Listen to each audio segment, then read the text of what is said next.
also find another one and you want to compare with, please bear in mind that sometimes the data classification, the composition of whatever we are presenting may be determined by the source of the data, not necessarily the contradiction. I am also making this claim because we have had to explain ourselves some data that we shared here, and sometimes what people also pick from group platform and say, can you reconcile? Because the definition for most of the services that we provide, even if you take data, how we define data may vary from one entity to the other, and depending on even the platform that you are addressing, you may include some aspect of data or otherwise. So this is the source of the data. Depending on where you pick this data from, you may see some variation. So the source of the data, based on the source of the data, you will notice that 53% of internet users globally, coming out of a population of 7.59 billion, almost 7.6 billion. And of that, you have active social media users of about 3.2 and unique mobile users of about 5.1. So the penetration level based on the source of the data is about 68% against the global population of 7.6. Active mobile social users close to 3 billion. This is very, very important because when we also look at the penetration levels in Ghana, it's important to compare with the performance across the globe and also the performance in Africa.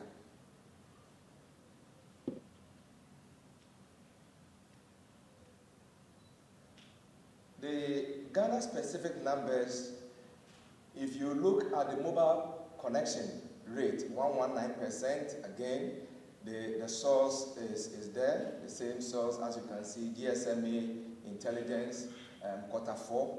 The penetration figures, 119. But look at the internet penetration, 56%. That 56% compares favorably with the 53%.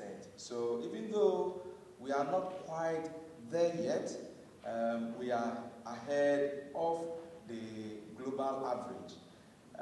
When you look at this number, you think that our work is done.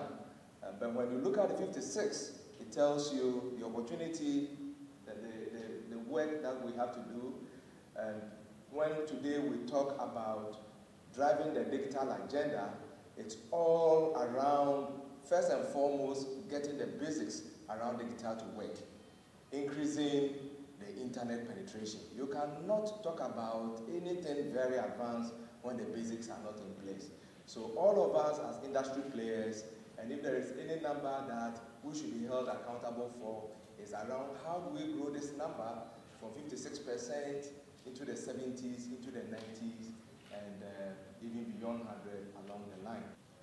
So by way of market share and the metrics that we have for the business, we exited the year at about 55% market share. That was spread over the data revenue streams in the way that is also depicted, 67.5% data in the revenue generating subscriber base, which is quite healthy, looking at the global statistics we looked at 53% and the national at 56%. And on the monthly average, so Eben already spoke about the 3-month cycle for counting and the 1-month cycle for counting. So you see, for example, monthly active users is something that the social media and so on use a lot.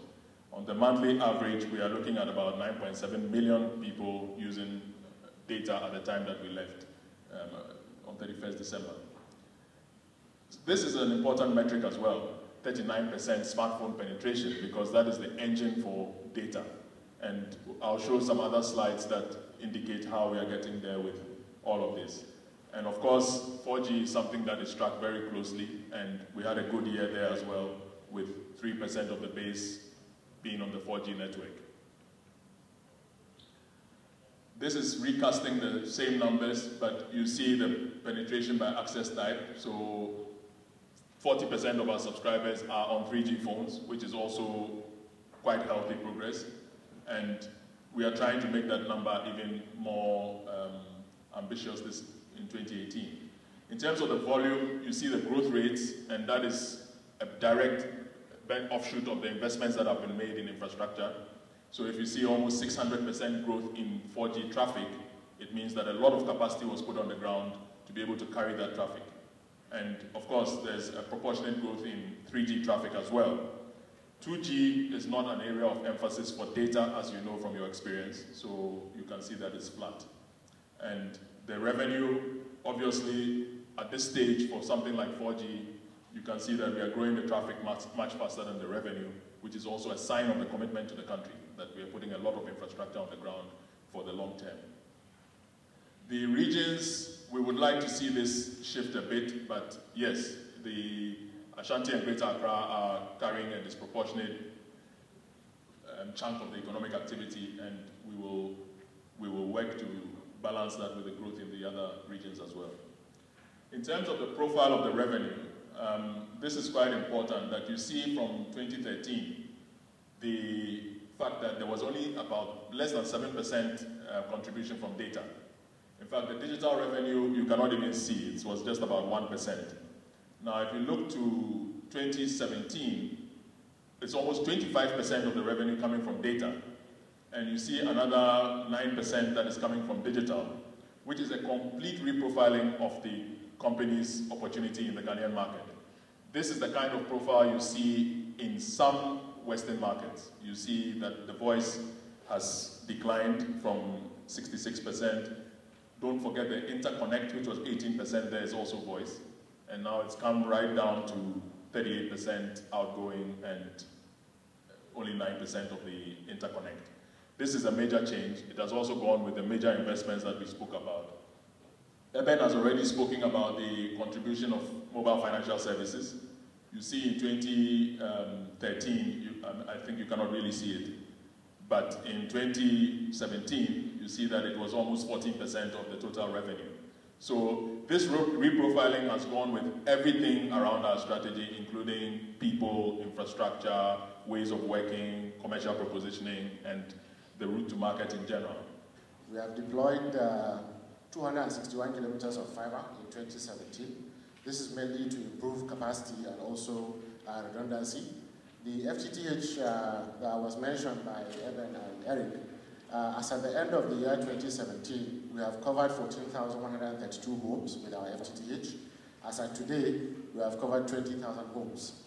And in summary, in terms of sites, we have deployed 201 4G sites, 476 3G sites, and 345 2G sites in 2017. This is all in line with coverage and customer experience. Yeah, exactly. This is all in 2017. And then 149 sites deployed in underserved areas. I think Evan mentioned the rural telephony project. This is a key project for us. We have covered 149 communities that had no coverage in 2017, and we are doing more in 2018. So moving into 2018, we are investing another 144 million USD into the network. And we are rolling out 695 kilometers of fiber. This is mainly for capacity and redundancy. On the 4G side, we are deploying 230 new 4G sites to further expand our 4G footprint and cover more people. We are deploying 300 new 2G sites. And then we are expanding a lot of the 2G and 3G network where we need capacity with 250 expansions on the 2G. And 670 expansions on the 3G. On the 3G expansion, we are deploying 1,100 new 3G sites in 2018. Compared to the 476 we have done in 2017, we are deploying more than double that number. And that is mainly to improve our 3G penetration significantly. This will improve our 3G population coverage by about 27 percentage points in 1 year alone. This is the highest deployment we have ever done in one single year for the 3G network. And then FTTH, in addition to the 20,000 home passes we have today, we are deploying another 20,000 home passes in 2018 to cover more homes with our fiber to the home product. And then on the rural side, we are deploying 200 additional rural telephony solutions.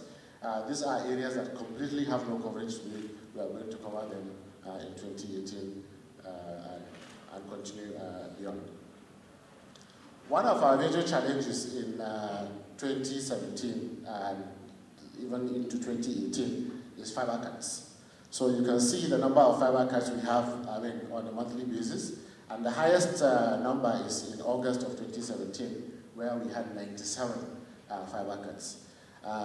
Fiber cuts can lead to significant disruption and affect quality of service. So I would like to see this opportunity to also ask the media to help us create more awareness so that we can reduce this trend. We are working closely with other stakeholders to create more awareness and see that we bring this number down. The biggest contributors to fiber cut is construction, road construction, individual construction, drainage construction, and all that. We are continuing with our campaigns to ensure that we reduce this number to improve quality of service. Our focus has been on education, health, and economic empowerment. And to date, over the past 10 years, we've deployed 142 projects, spent over $13 million on these projects. And these projects have impacted over 4 million people directly or indirectly. Out of the 80 projects in education, we have libraries, we have dormitories, we have classrooms, scholarship schemes that have impacted people across different functional areas. We have youth development programs and leaderships. In the area of health, our priorities have been in hospitals, maternal health and maternity blocks, wards, surgeries, and equipment that enable health and make health accessible to everybody in Ghana. In areas of economic empowerment, we've worked on 10 major projects around micro-enterprise, ICT incubation, women empowerment, mainly in the Shea Butter area, and oil palm, and also in partnership with KNUST and telecom funding initiatives. For 2018, the priorities are mainly a library, an ICT library in the New Drummond area and Koforidua area. Our Teacher Improvement Award program continues. In Shaiso, a 6th classroom block is being planned. Science set projects, scholarship scheme for 300 additional students to what we've done to date. The Gimpa Telecoms Lab to focus on tertiary education. So palm oil production unit to empower people in that area. And the Tema General Hospital to ensure that the maternity block is upgraded and is complete. On 14th February of this year, MTN was able to donate 3,294 pints of blood collected across 10 regions and from 16 locations to the various hospitals across the country. To date, we've collected 9,520 since inception 7 years ago. On people update, which is more internally focused, in 2017, our priorities were on investing in our talent, making MTN a great place to work, and ensuring that we have people enabling strategies and practices that enables MTN to deliver its results. We spent 4.7 million Ghana cedis last year on training. This year, we are planning to move up to 6.57 million, which is close to a 30% increase on last year on training for employees, both permanent and non-permanent. 95% of our employees across the entire MTN pool had underwent training, at least one training, and on the average, we did 3 trainings per employee in 2017 alone. MTN being part of a larger group, we try to build our talent also through rotations and movements across the group. Currently, 21 employees from MTN Ghana are seconded in roles, all leadership in nature across MTN Group, and 11 of our employees engaged in ongoing projects supporting the entire MTN Group. In 2017, 3,006 students across the country interned with MTN Ghana, also across the country. For 2018, we've only done Q1, and already we've surpassed 306 in terms of the intern pool, and the plan is to double this for 2018. What we do with our intern pool is to map the top talent into a national service pool and also our graduate development pool, and they're the people who've made MTN what it is today. Making MTN a great place to work is ensuring that the employee touch point is seamless and employees look forward to coming to work 8 hours a day. What we've done is to focus on both the physical, the financial, and the emotional wellness of our employees. And we have a lot of programs supporting this. We have our MTN creche downstairs. We have our in-house gym. We introduced an in-house psychologist in 2017, March of 2017, and the uptake is very encouraging. We have our in-house shopping hub, which is one of the big things supporting employees across the country. What we also ensure is to have a strong value proposition for our employees. Every year we benchmark with other companies, and for 2017 we benchmark with 97 organizations across Ghana. We pick the top-notch ones, the top 17, and we do a direct benchmark with them to ensure that our value proposition is attractive and enables us to get the right people on board. What we also do is to ensure that we have effective partnerships resulting in jobs across the entire MTN in Ghana, as well as even our distribution chain, etc.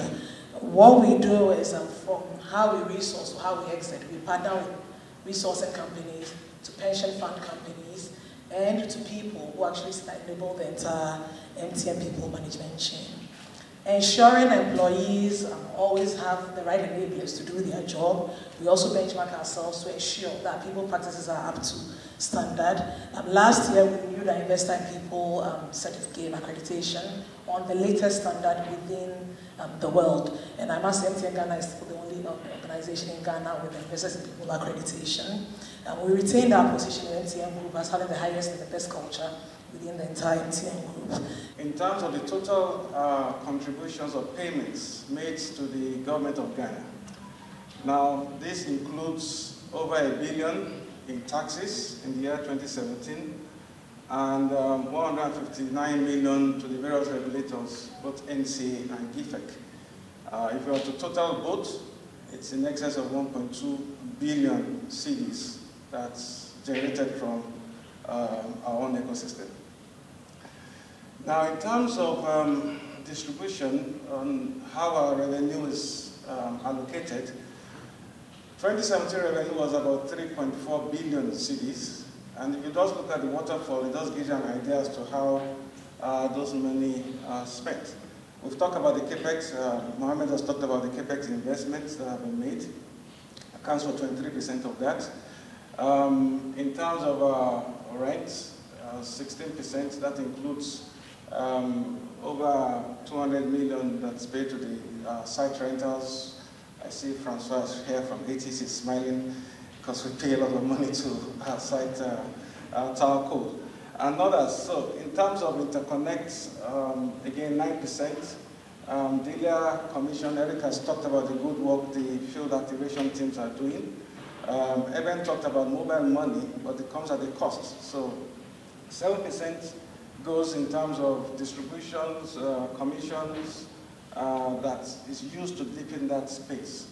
So when you bear this in mind, it's not only MTN as a corporate organization that is benefiting, but all our other partners through their various ecosystems transmit that to their various stakeholders.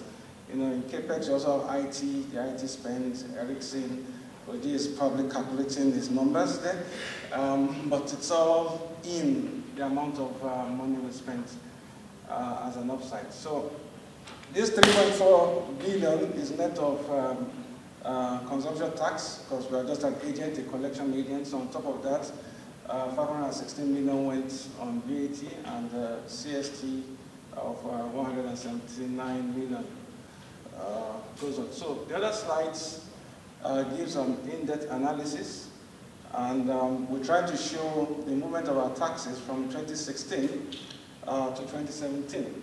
So the first thing you'll see there is a huge jump from 712 million in total to the 1.06 that I talked about in 2017. With respect to the withholding taxes on suppliers, that's a GRA initiative to grant some exemption to some suppliers. And once they're exempt, of course, we can't charge withholding taxes on them. But in terms of all the other parameters, you see it reflects the tremendous improvements or the performance that we made. Now, Eben, for instance, talked about Revenues going up by 24%. Then you can see your pay is also going up by 24%.